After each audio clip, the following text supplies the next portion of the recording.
పశ్చిమ బంగాల్లో ఫలితాల సరళిని చూస్తున్నాం. గెలుపు ఆధిక్యం ఫలితాల సరళి ఇలా ఉంది. టీఎంసీ 135 స్థానాల్లో, లెఫ్ట్ ఫ్రంట్ 29 స్థానాల్లో, కాంగ్రెస్ 28, బీజేపీ 4, ఇతరులు 3 చోట్ల ఆధిక్యంలో ఉన్నారు.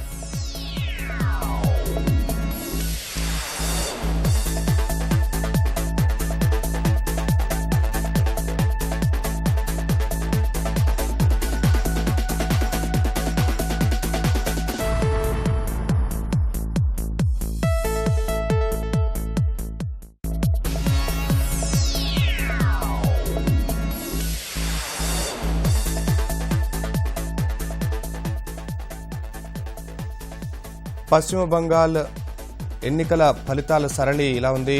తృణమూల్ కాంగ్రెస్ 137 స్థానాల్లో ఆధిక్యంలో కొనసాగుతోంది.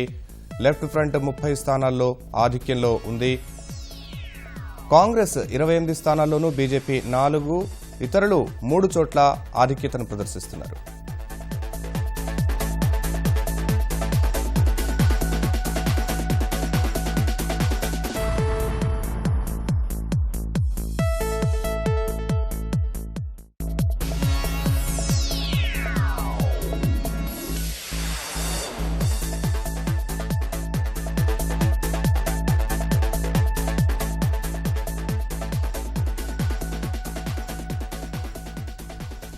శాసనసభ ఎన్నికల ఫలితాల సరళి తమిళనాడులో ఇలా ఉంది.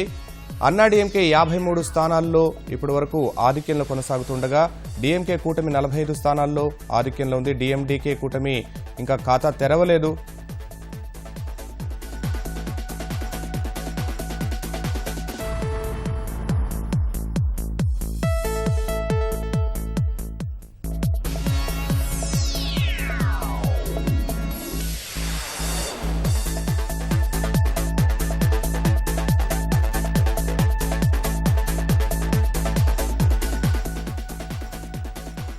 కేరళ శాసనసభ ఎన్నికల ఫలితాల సరళి చూసినప్పుడు 140 స్థానాలకు గాను ఇప్పటి వరకు 133 స్థానాల్లో, ఎల్డీఎఫ్ 74 స్థానాల్లో ఆధిక్యత ప్రదర్శిస్తోంది. యూడీఎఫ్ 50 స్థానాల్లో ఆధిక్యత కనబరుస్తోంది. భారతీయ జనతా పార్టీ 3 స్థానాల్లో, ఇతరులు 6 చోట్ల ఆధిక్యత కనబరుస్తున్నారు.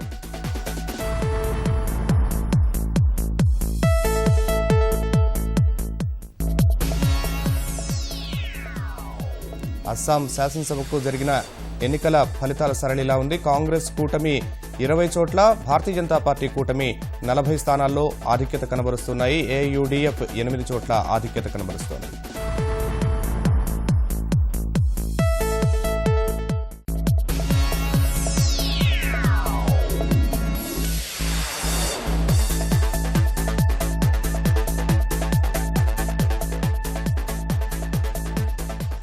శాసనసభ ఎన్నికల ఫలితాల సరళి చూసినప్పుడు పశ్చిమ బంగాల్లో 294 స్థానాల ఫలితాలలో తృణమూల్ కాంగ్రెస్ 141 స్థానాల్లో ఆధిక్యత కనబరుస్తోంది. లెఫ్ట్ ఫ్రంట్ 31 స్థానాల్లోనూ, కాంగ్రెస్ 30 స్థానాల్లోనూ ఆధిక్యత కనబరుస్తున్నాయి. భారతీయ జనతా పార్టీ 4 స్థానాల్లో ఆధిక్యత చూపుతోంది.